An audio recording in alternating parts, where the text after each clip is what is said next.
So this is just a little update from the garden. Of course, all kinds of garlic growing everywhere. That's very exciting.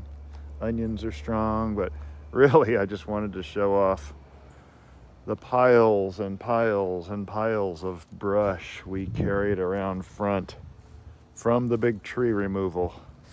It was a lot, and this is not all of it.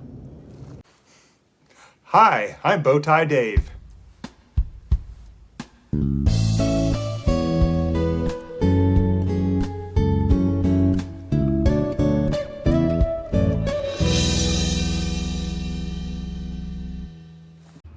If you've watched any of the videos, you know that our back door neighbor shared the project with me, and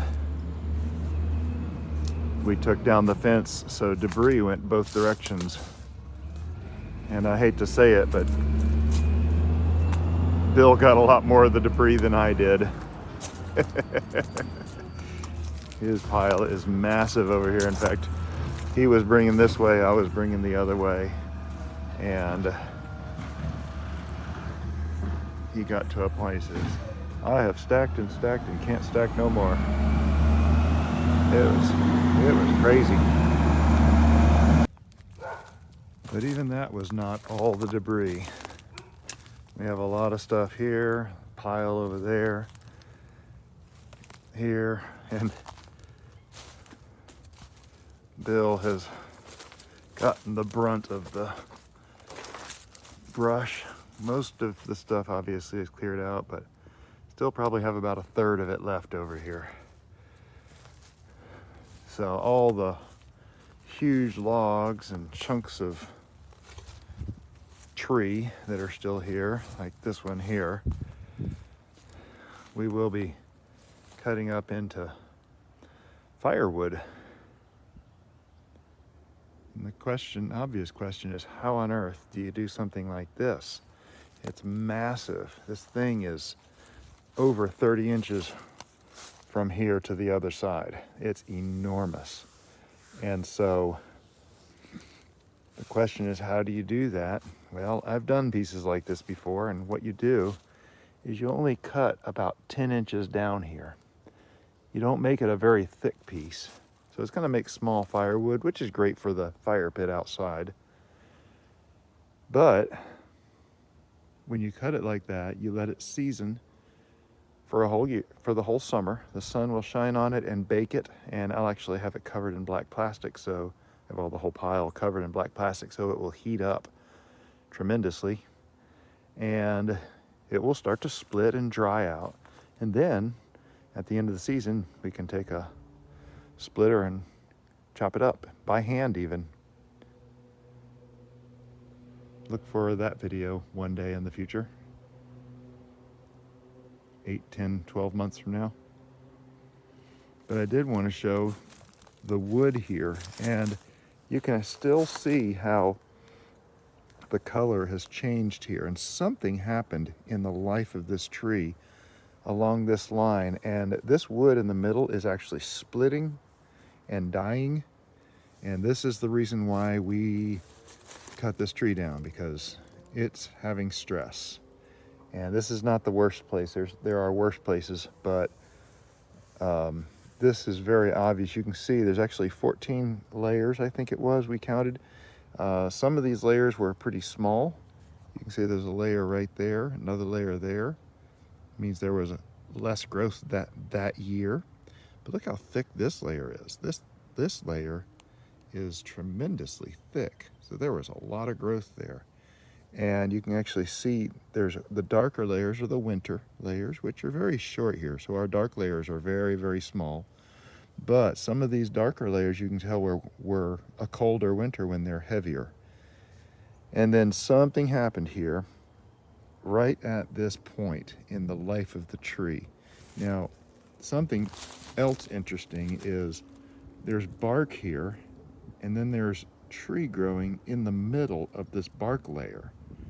And we're not really sure what that is.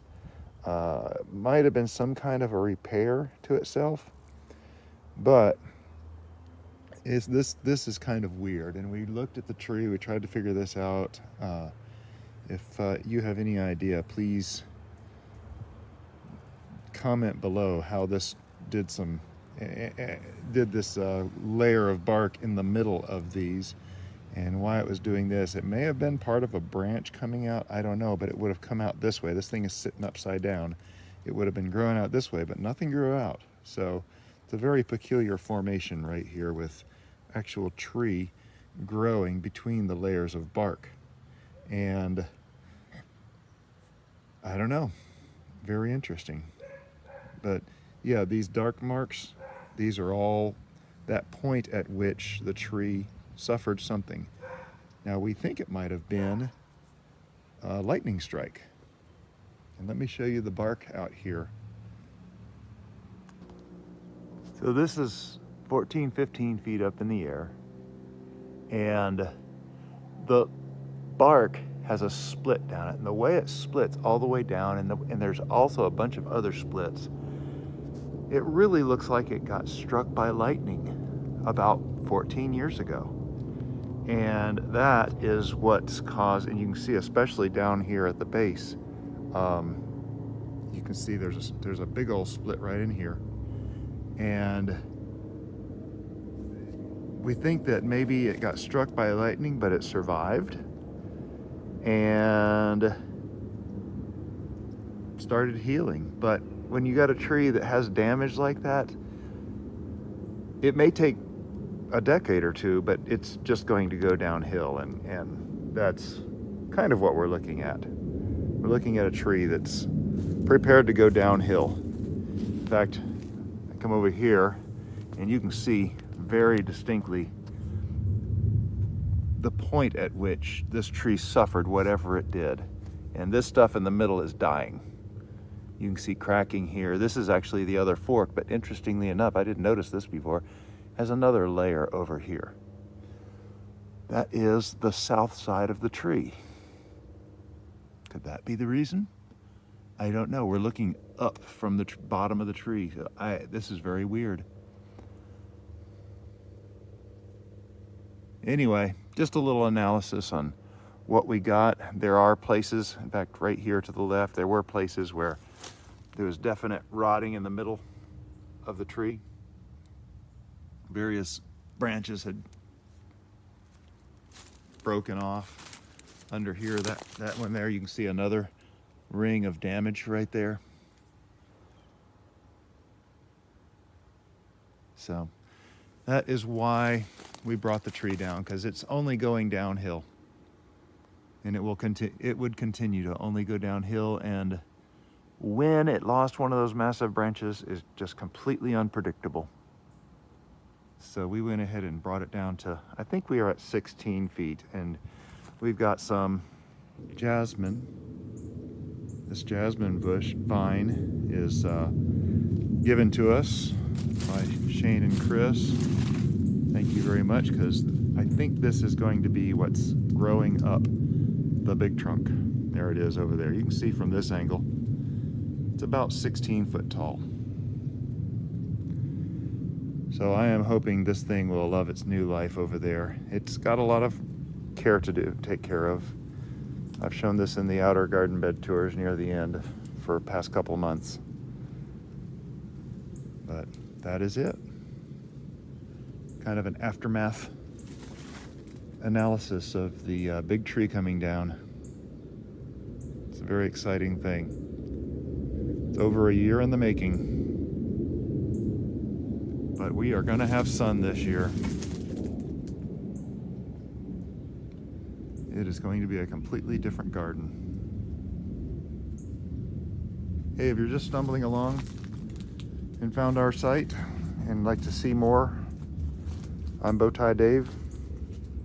We talk mostly about gardening, sometimes about life.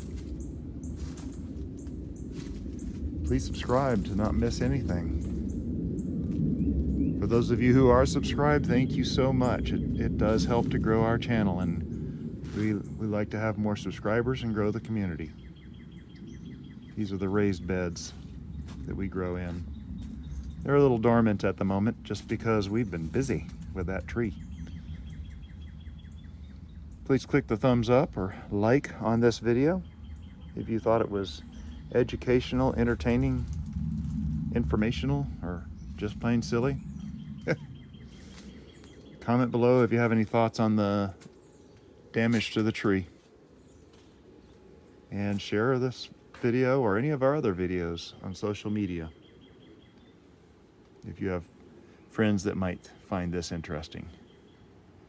Be sure and go back and look at the tree removal video. It is a very long video, but you can scroll forward and backwards in it. You're not going to hurt my feelings.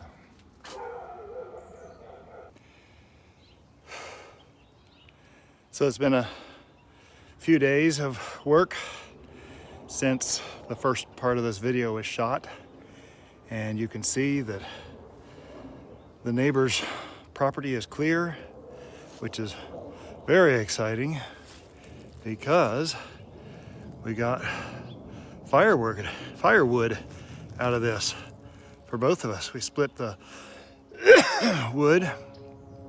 I've been working about 3 days on clearing this up, but come right over beyond this privet hedge and I still have a pile of logs to clean up.